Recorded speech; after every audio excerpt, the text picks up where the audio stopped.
The stranger beneath the blood moon, the wind came screaming down from the high ridge like a wounded animal, dragging the scent of pine and snow through the narrow gulch. Beneath that dying red moon, a man rode alone. His coat was torn, his horse lathered and trembling, and his eyes, gray as flint, looked as though they had seen something no living soul should see. His name was Eli Keaton. Some called him a bounty hunter. Others whispered he was something far darker, a man who rode with ghosts. But tonight Eli wasn't hunting gold or men. He was running. Behind him the mountains groaned. Somewhere far up in those blackened trees wolves sang to the night. Not the kind that walked on 4 legs, but the kind that wore the skin of men. The settlers at the edge of Dry Creek had a name for them. Alpha Pack. They said the leader was half legend, half monster. A man born of pain and wilderness, raised among the tribes, hardened by loss and exile. Some claimed he'd been shot 7 times and still stood, that his eyes burned silver when the moon rose full. The stories called him Cade Blackthorn, the feared alpha wolf of the northern plains, and Eli Keaton was the fool who'd just saved his life. Eli's horse stumbled into the mud as they reached the river crossing. The current ran high, swollen by autumn storms. He slid from the saddle, his breath rising in quick white puffs. Across the water lay a small cabin, light in the window, smoke curling from the chimney. He didn't expect to find kindness in this land. Kindness had long ago been traded for bullets and salt, but he needed shelter, and the man he carried across his horse's back, Cade Blackthorn, the outlaw leader of the most feared wolf pack in the West, needed more than that. He needed time and blood and a reason to live. Eli dragged him through the river, both half frozen by the time they reached the other bank. He kicked open the cabin door. Inside, a woman screamed. She had been tending a fire, her long brown hair undone, her face lit by the flicker of flame. She looked too clean, too careful to belong to this cruel place. Eli saw the faint lace at her collar and the gold band on her hand. A mail-order bride, perhaps waiting for a husband who'd never come. "Please," Eli gasped, setting Cade on the floorboards. "He's dying." The woman's eyes darted to the blood pooling beneath the outlaw's shoulder. "You brought him here?" she whispered. "Don't you know who that is?" Eli looked at her with that tired gray stare. "I know, and if we don't help him, we'll both be dead by morning." Her name was Clara Monroe. She'd come west with nothing but a trunk of letters and a promise from a rancher who'd been killed before she arrived. In this empty stretch of God's forgotten earth, she'd been alone for nearly 6 months. She should have told Eli to get out, to take the bleeding man and ride until the wolves found him, but she didn't. Instead, something inside her, some old ache, some stubborn spark of humanity, made her kneel beside the dying outlaw. "Fetch me water," she said quietly. "And a clean cloth." Eli obeyed, his boots leaving tracks through the dust. Clara cut away Cade's torn shirt, revealing the wound, a bullet lodged deep near his ribs. She worked by firelight, her hands trembling, her breath shallow. Every so often Cade's eyes fluttered open, cold, wild eyes the color of the moon itself. "Who are you?" he rasped. "Someone foolish enough to save you," she whispered. His gaze held hers for one long moment before he drifted back into unconsciousness. Outside, the wolves howled again. Eli stood in the doorway, rifle in hand, watching the dark line of the ridge. There were shapes moving there, silent, patient, circling. He'd seen men follow orders. But these followed instinct. They didn't fear death because death had made them what they were. "They're coming," he said softly. Clara froze. "The pack?" He nodded. "Why?" Eli looked back at Cade's still body. "Because I just stole their king." Hours passed. The storm worsened. The wind clawed at the cabin, snow thickening against the windows. Inside, the small fire struggled to stay alive, much like the 3 souls gathered around it. Clara sat by Cade's side, brushing a damp cloth over his brow. Eli cleaned his rifle in silence. Outside, a lone wolf's cry echoed across the valley, long and mournful. "You said they'll come for him," she whispered. "Will they kill us too?" "If he dies, yes. If he lives, maybe worse. Then why save him?" Eli's hands stilled. For a long time, he didn't answer. When he did, his voice was barely more than a growl. "Because once someone saved me, and I never got the chance to thank her." The wind pushed against the walls, a low, mournful sound like weeping. Clara looked at him, the hard lines of his face, the scar along his jaw, the sorrow buried deep in his eyes. "Was she your wife?" "She was my soul." he said simply. Cade stirred then, his breath ragged. He whispered something in a language Clara didn't know. Lakota, perhaps. A prayer or a curse. His hand twitched, gripping the air as though reaching for something lost. He's burning up, Clara said. Eli knelt beside her, pressing his palm against Cade's chest. The fever's setting in. If we can't bring it down, we'll lose him. They worked through the night, boiling water, cleaning the wound again, whispering words neither truly believed in. When dawn finally broke, gray and thin, the fever had broken too. Cade lived. But as his eyes opened, he didn't look at them with gratitude. He looked at them with recognition. You, he said, voice hoarse. You're the man who shot my brother. The silence that followed was colder than the snow outside. Eli didn't move. His hand went to his sidearm, slow, deliberate. Your brother, he said quietly, was the man who burned a wagon full of women alive. Cade's eyes darkened. And you think that makes you any better? Clara stepped between them, trembling but defiant. Enough. Neither of you will survive another fight. Not here. Not tonight. The two men stared at each other. Predator and prey, though it was hard to tell which was which. Finally, Cade leaned back against the wall, breathing hard. You should have left me in the snow. Eli's jaw tightened. Maybe I should have. Clara turned away, her heart pounding. Somewhere deep inside, she knew this moment, this fragile, impossible truce, was the start of something neither man could escape. As the day bled into twilight once more, the storm cleared. But in its place came a new sound, hooves. Dozens of them.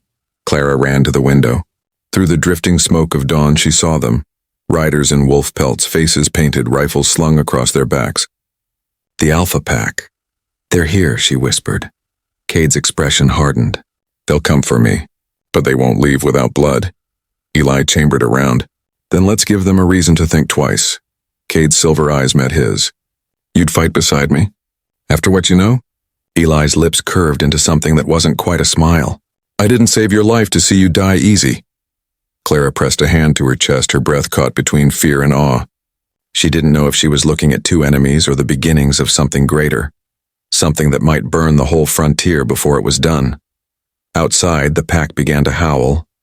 Inside, 3 lives, a runaway bride, a haunted hunter, and a fallen alpha, prepared to face whatever the blood moon demanded of them next. And somewhere beyond the ridge, the wind carried a whisper that sounded almost human. It cracked through the thin morning mist like the snap of a whip, shattering the brief illusion of peace. Clara screamed and dropped the tin basin she'd been holding. Water splashed across the dirt floor, mixing with ash and blood. Eli was already moving. He threw himself toward the window, dragging Clara down beside him as glass exploded outward in a hail of splinters.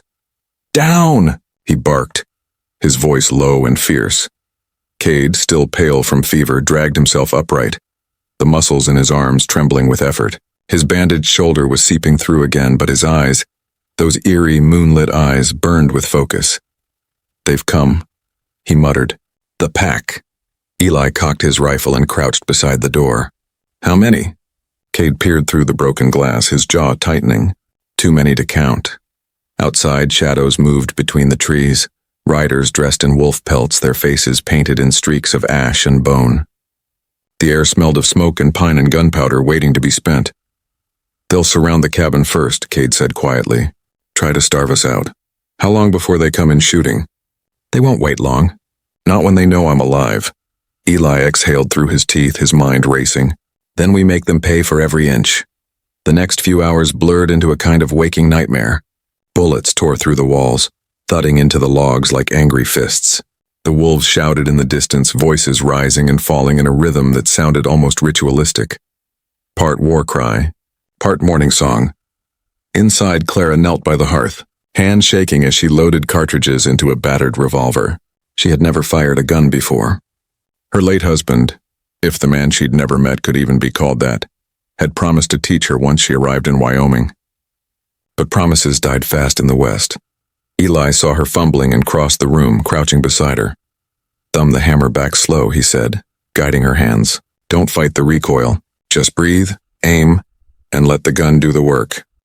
Her fingers trembled beneath his, and for a brief moment their eyes met. His were gray, steady, unreadable. Hers were wide with fear but lit by something stronger. Something like resolve. "Why are they doing this?" she whispered. "If they want Cade, why not just take him?" Eli hesitated, then said, "Because this isn't about Cade. Not anymore."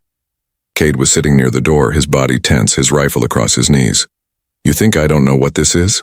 he said, his voice quiet but sharp. "They want me to answer for breaking the code. An alpha who bleeds in front of his enemies is no leader. They'll take my head and crown another." Eli looked over at him.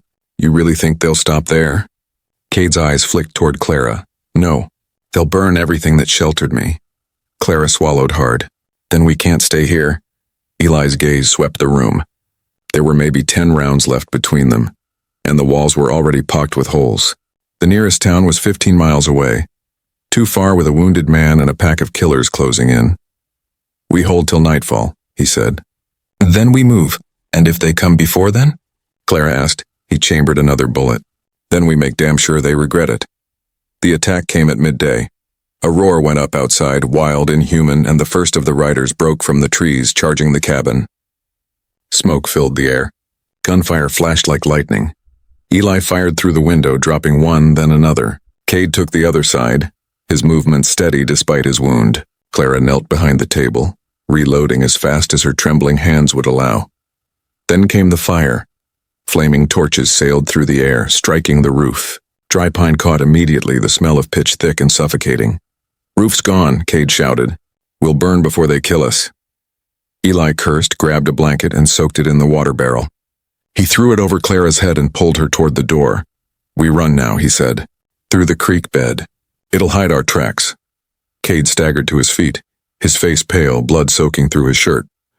"I can buy you a head start," he said. Eli spun on him. "Don't be a fool." "I already was," Cade growled.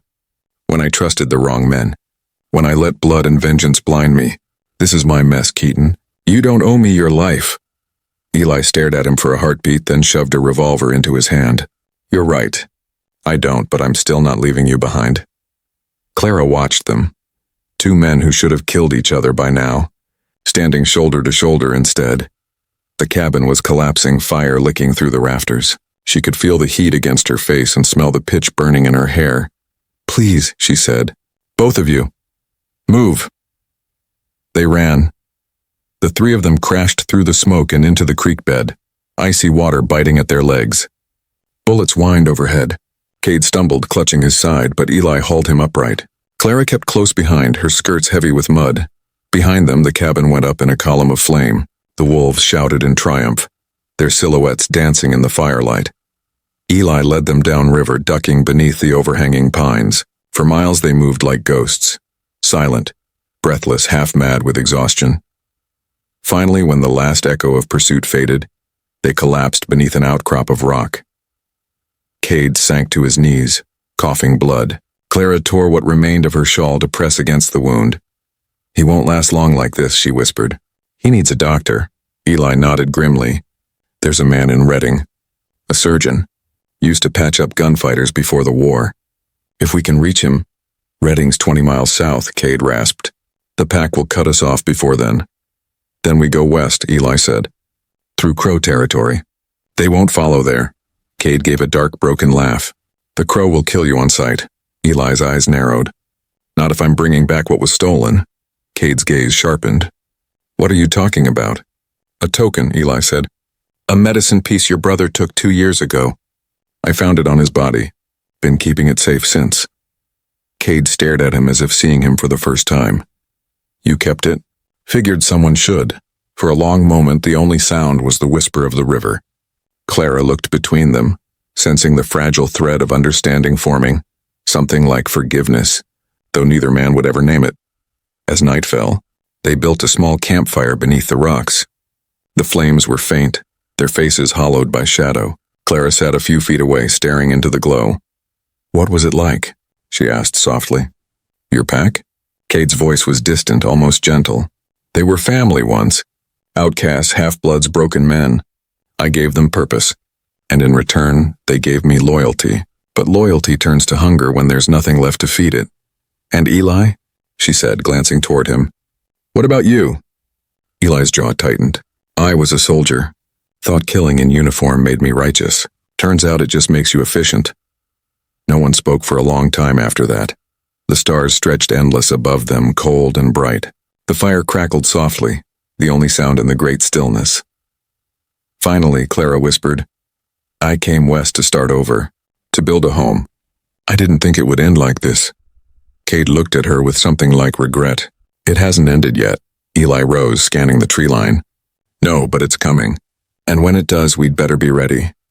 He turned toward the darkness, his silhouette framed against the dying fire, and far in the distance, faint but unmistakable, the wolves began to howl again. The pack hadn't given up. They were closing in, and this time they weren't coming just for Cade Blackthorn. They were coming for all three, ghosts of Crow Valley. The wind carried the scent of sage and cold river stones as dawn broke over the high plains. 3 figures moved across the valley, a wounded man, a haunted gunfighter, and a woman whose dreams had turned to ash long before the fire took her home. They hadn't slept. The night had been too long, too full of echoes. Wolves in the distance, the hiss of burning timber still alive in their minds. Clara's feet were raw from walking, her dress torn by thorns, her spirit fraying with each step. Eli walked ahead, rifle slung low, eyes scanning the horizon. Cade followed behind, leaning heavily on a branch he used as a cane. His shoulder throbbed, but he kept moving. Stubbornness was a language he'd spoken his whole life. The land opened before them, wide and wild, painted gold by morning light. They were entering Crow territory now. The air itself seemed to change, heavier somehow, as if it carried memory. You sure they won't shoot us on sight? Clara asked quietly. Depends, Eli said. If they remember me. Cade gave a low, grim laugh. Not many forget a man who shoots his way through a treaty camp. Eli didn't answer. By noon they reached the river bend. Here the valley narrowed, framed by ancient stone cliffs carved by wind and time. Painted on the rocks were symbols, spirals, animals, eyes that seemed to follow their every move. Clara slowed, her fingers brushing the markings. What do they mean? She asked. Cade stopped beside her, his breath labored. They're warnings, he said. Spirits of the old valley. They guard what's sacred. Eli crouched near the water's edge, filling a canteen. Or they mark the graves of those who didn't listen. The air was still. No birds, no wind. Even the river seemed to whisper too softly, as though afraid of waking something that slept beneath its surface. We should keep moving, Eli said. But Clara hesitated. Something about the place drew her, a strange pull deep in her chest. She'd felt it since crossing into Crowlands, as if invisible eyes were watching not just her body, but her soul, and then she heard it, a faint rustle, like beads or feathers stirring in the wind. The woman who appeared from the brush moved like smoke. Her hair was streaked with silver, her eyes dark and calm. She wore a cloak made from crow feathers, and around her neck hung a string of carved bones. Eli froze. Cade straightened, his hand instinctively tightening on his rifle. The woman raised one hand. No blood here, she said in accented English. The land remembers enough. Who are you? Eli asked. The one who waits, she said, for the broken to find their way home. Her gaze moved to Cade. The wolf who lost his pack, then to Eli. The killer who seeks a name other than killer. And finally to Clara. And the woman who carries death in her shadow. Clara flinched. What do you mean? The woman only smiled faintly. You will know when the moon is red again. Her name was Wanahay, a crow healer and seer. She led them to a small encampment hidden among the rocks, a circle of hide tents and smoke fires, silent except for the low hum of prayer songs carried by the wind. There they were given water, bread, and rest. Cade lay near the fire as Wanahay cleaned his wound. Her hands were steady, her movements practiced. You should be dead, she murmured. I've been told that before, Cade said, grimacing. And yet the spirits keep you, maybe for a reason you do not yet see. Eli sat apart, cleaning his rifle. Wanahay's eyes flicked toward him. And you gray-eyed one. You carry guilt like a stone in your chest. Who did you bury that your soul won't rest? He looked up but didn't answer. My wife, he said finally. Her name was May. Wanahay nodded slowly. And her killer? Me, Eli whispered. The campfire crackled, throwing shadows across his face. Clara's hand went to her mouth. You didn't mean... It was a raid, Eli said flatly. We were ambushed near Cheyenne. I fired into the wagon before I saw her face. I thought she was one of them. The silence that followed was deep and hollow. Cade stared into the flames. "So that's why you saved me," he said softly. "Trying to buy back your soul." Eli met his gaze. "Maybe." Later that night, Wanahee called Clara to her tent. Inside, the air was thick with sage smoke. A bowl of water sat in the center, its surface perfectly still. "Sit," the woman said. Clara obeyed, her heart racing. Wanahee dipped her fingers into the water, murmuring words in her native tongue. Then she gestured. "Look," Clara leaned forward. At first she saw only her reflection. Then the water darkened. Images began to form. A small farmhouse, a man's shadow at the door, letters sealed with red wax. "You came west for love," Wanahee said.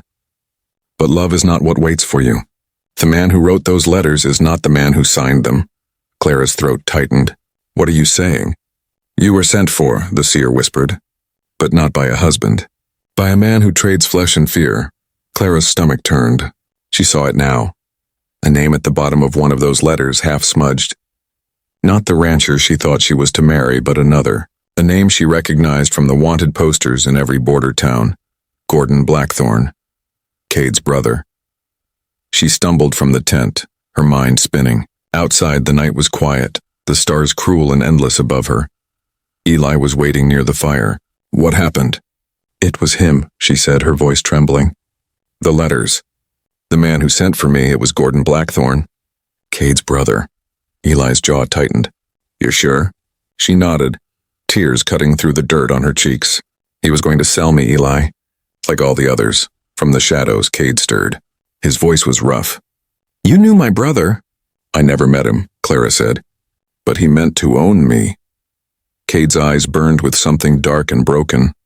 Then maybe he got what he deserved. Eli turned toward him, his voice low. "You think killing him ended it? That it stopped the rot? Your brother's sins are still crawling through this land. You'd know about sins," Cade shot back. "Enough," Clara cried, stepping between them. "Every one of us has ghosts.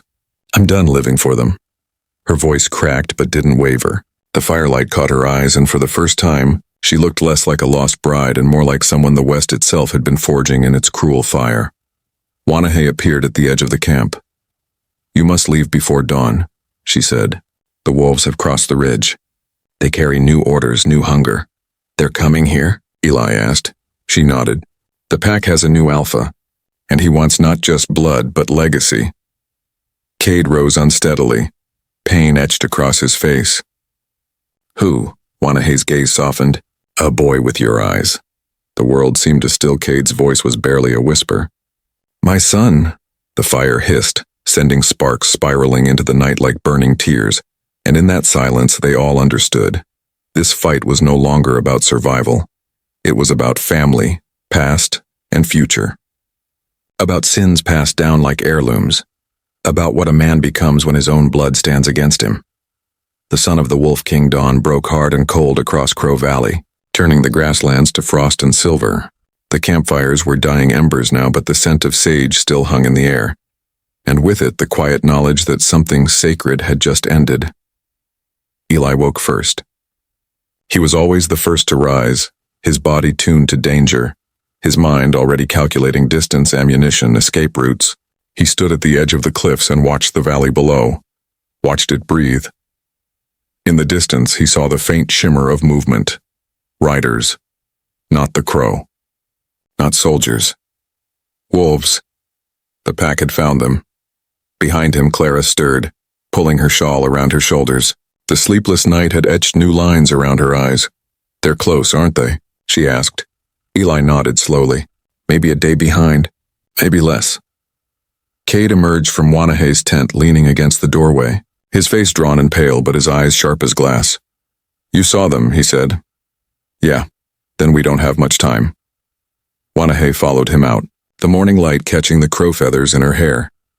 "They come under the banner of a new alpha," she said softly. "The boy bears your mark, Cade Blackthorn. His name rides the wind." Cade's voice was rough. "Say it." "Rhett." The name struck the air like a shot. Cade turned away, his jaw tight, his breath shaking. "He was barely 10 when I left him. His mother, She begged me not to go. I thought I was saving them by staying gone. Eli said nothing. He knew better than most what kind of lies a man told himself to survive his own choices. They broke camp before sunrise. Wanahee gave them dried meat, water skins, and a single crow feather tied with red thread. When the moon turns red again, she said to Clara, you will see the truth that binds you to him. To who? Clara asked. Wanahee's eyes flicked to Cade. To both wolves. Before Clara could ask more, the seer turned away and vanished into the morning mist. They rode west, following the river through low canyons. The land here was stark and unforgiving, carved by centuries of wind. It was a place where secrets could sleep forever, if you were willing to bury them deep enough. Cade rode beside Eli, silent at first. The tension between them was a thread stretched to breaking. You think I raised him. Wrong, Cade said finally. I think you left. Before he learned the difference between loyalty and rage, Cade's mouth twisted. And what about you? How many men learned from your example? Eli didn't answer. Clara watched them from behind, torn between fear and pity. They were two sides of the same coin, one burned by guilt, the other by grief. Both chasing redemption they didn't believe they deserved. By midday they reached an old mining settlement, a scatter of half-collapsed shacks and a saloon leaning against the wind. The place was empty, ghosted long ago by drought and greed. We can rest here, Eli said. Won't be safe, but nothing out here is, Cade nodded. Safe's a lie the West tells you before it kills you. Inside the saloon, dust hung in the air like old regrets. Clara lit a lantern, the small flame throwing shadows across cracked mirrors and forgotten bottles. She found a piano in the corner, half the keys missing, and pressed one. The note was warped but soft, echoing like a memory of music. My mother used to play, she said quietly, before she got sick. Eli looked over. Where was that? New Orleans. She came from Irish stock. Red hair, too much heart for her own good. Cade watched her with a strange expression. What was her name? Mary Lynn O'Shea. He froze. Clara frowned. Why? Cade's voice dropped low, heavy with disbelief. My mother's name was May Lynn. Your mother's middle name, it's the same. And that scar on your shoulder. How long have you had it? Clara touched the small mark near her collarbone. Since birth, why? Cade's eyes darkened. Because my mother had the same one. The elders said it marked her bloodline, half Crow, half Irish. Eli's gaze flicked between them. What are you saying? Cade turned toward Clara, his voice trembling. I'm saying she's my sister. The world seemed to tilt. Clara backed away, her mind spinning. No, that's not possible. It is, Cade said. Wanahee knew. That's why she looked at you that way. She saw it. Tears stung Clara's eyes. Then everything, the letters, Gordon. He knew too, Cade said bitterly. And he sent for you because of it. To use you. To break what little family I had left. Silence fell heavy over the ruined saloon. Eli stood apart, the rifle across his knees. That means Rhett, he said slowly. Is your nephew? Cade nodded, staring at the floor. And he's coming to kill me. The sound of hooves echoed faintly outside. Distant, but closing. Clara's hands shook as she gripped the table. What do we do? Eli looked at them both. We stand. The attack came at sundown. The sky burned red just like Wanahee had said it would. A storm of dust rolled in from the ridge, and out of it rode the wolves. 20, maybe more, their rifles gleaming. Their faces streaked with blood paint. At their head rode a young man no older than 19. His hair long, his eyes silver. Rhett Blackthorn. He pulled his horse to a stop a few yards from the saloon, his voice carried easily on the wind. Cade Blackthorn, he shouted. You took the pack's crown. You betrayed your blood. Now you'll kneel or I'll burn this whole valley to the ground. Cade stepped out into the open, his bandaged arm hanging uselessly at his side. You've got your mother's temper, he called back. And your father's curse. Rhett's jaw tightened. You left us. I left the killing, Cade said. But the killing didn't leave you. Eli appeared beside him, rifle raised. Rhett's men shifted, uneasy. That's Eli Keaton, one whispered. The ghost hunter, Rhett sneered. Then maybe he dies first. Before anyone could move, a single shot rang out. Clara stood in the doorway, revolver steady, eyes bright with fury. No one dies today, she said. Not for blood. Not for ghosts. For a heartbeat, everything stopped. Even the wind seemed to hold its breath. Rhett's gaze locked on her. Something flickered there, confusion, then disbelief. "Who are you?" he asked. She hesitated. Then quietly, "Your aunt." The words hit harder than any bullet. Rhett's expression broke. Shock, anger, grief all tangled together. "No," he whispered. "No, she died. She lived," Clara said. "And she's standing right here." The boy's grip on his rifle faltered. Cade stepped forward, slow, deliberate. "Put the gun down, son. Let's end this before it takes another generation." Rhett's hands shook. For a moment it looked like he might listen. But the West is not a place for peace. A shot cracked from somewhere in the pack. A nervous finger, a spark of chaos. In an instant the air exploded with gunfire. Eli grabbed Clara and pulled her behind the doorframe. Cade fired into the dust, shouting for his son. Rhett's voice was lost in the storm of bullets and smoke. The wolves surged forward, and as night fell, the sky burned red, not with sunset but with fire. The world had turned to smoke.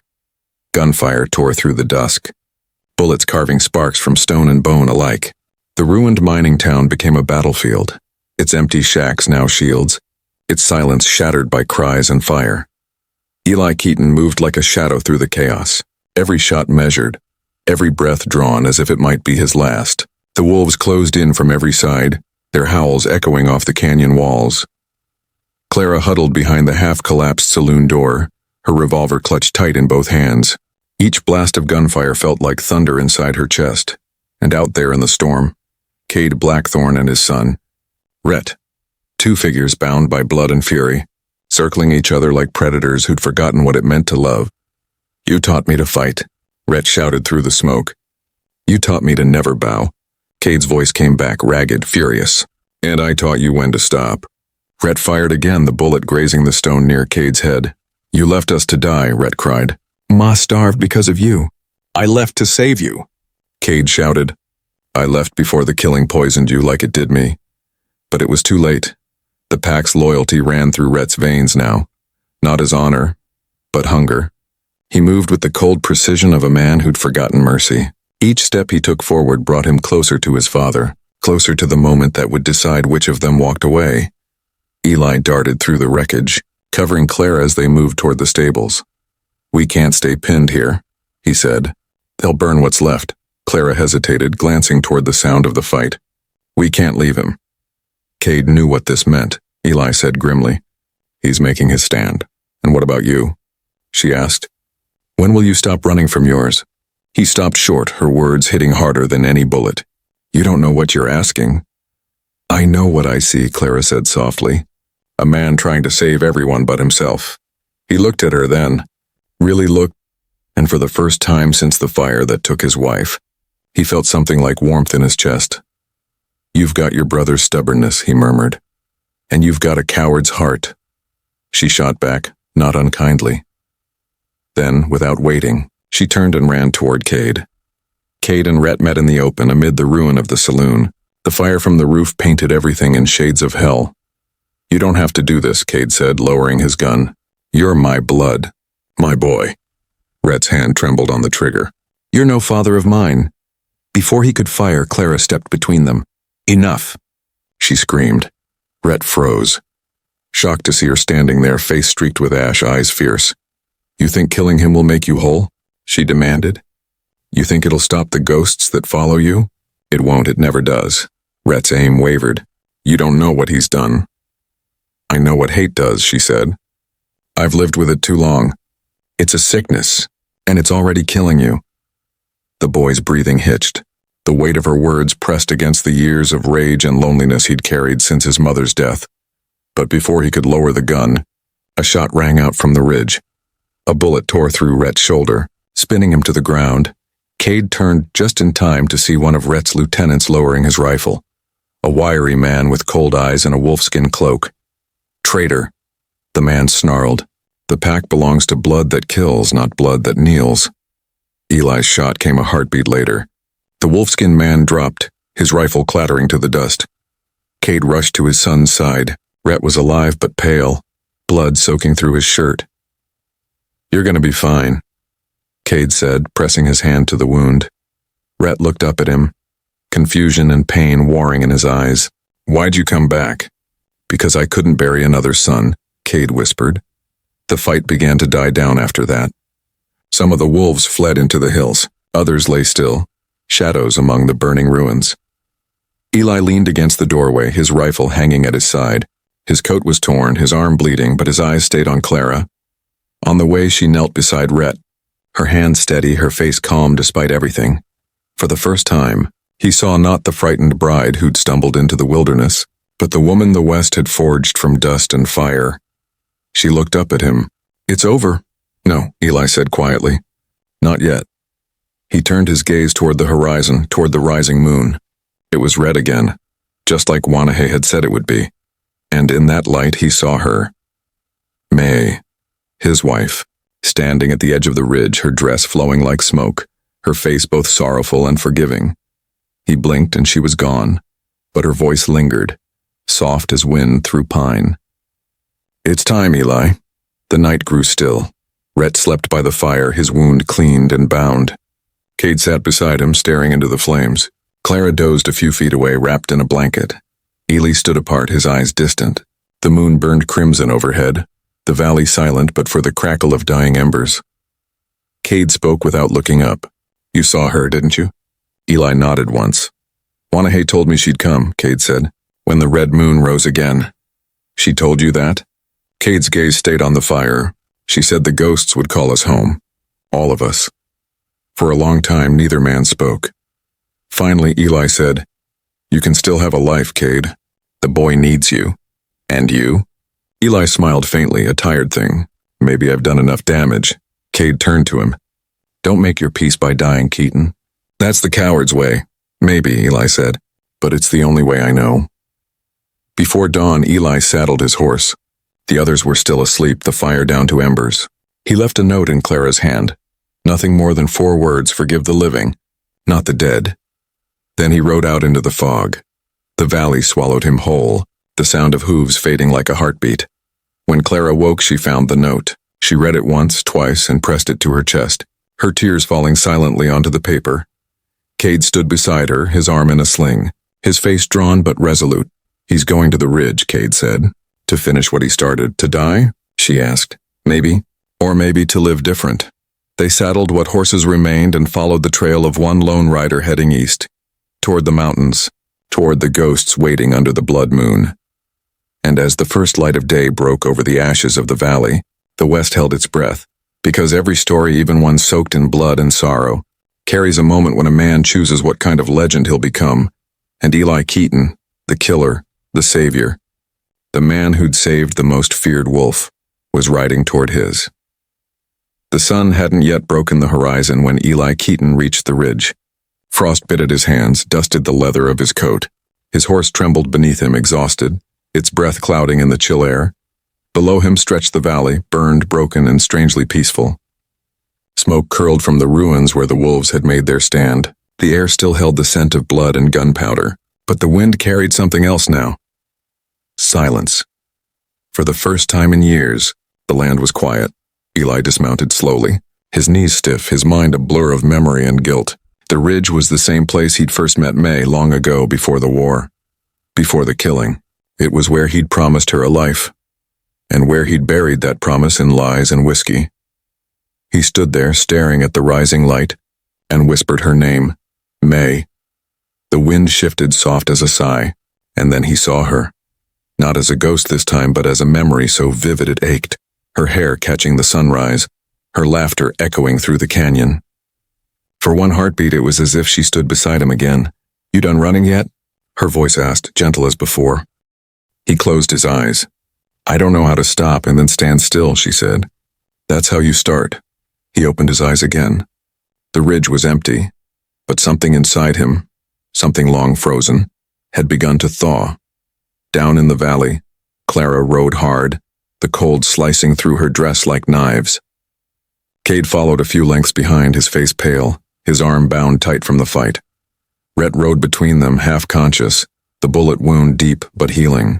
Every mile they rode felt heavier than the last, as if the land itself resisted their coming. When they reached the ridge, the sun was spilling gold over the peaks. Eli stood at the edge, motionless.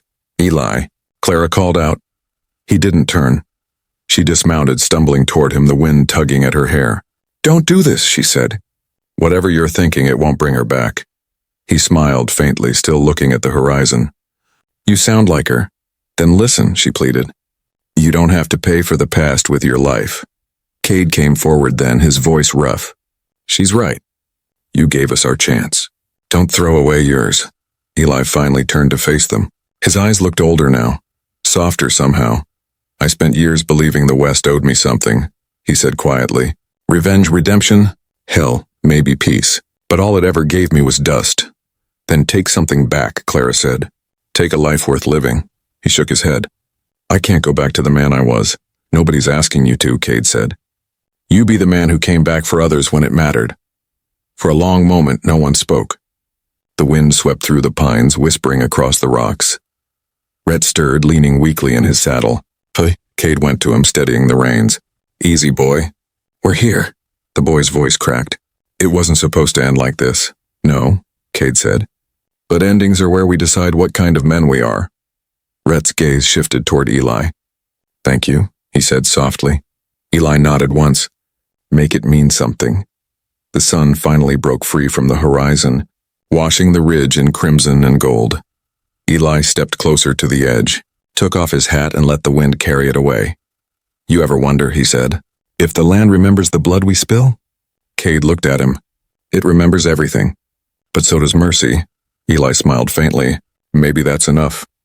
He turned toward Clara then, his eyes steady. "You were the light in all this. Don't let it go out." Her voice trembled. "Come with us." "I will," he said quietly. "Just not the way you think." Before she could answer, he took a slow breath, stepped back from the ridge, and knelt. Not to fall. To pray. His head bowed, his hands trembling in the cold. "Forgive the living," he whispered, "not the dead."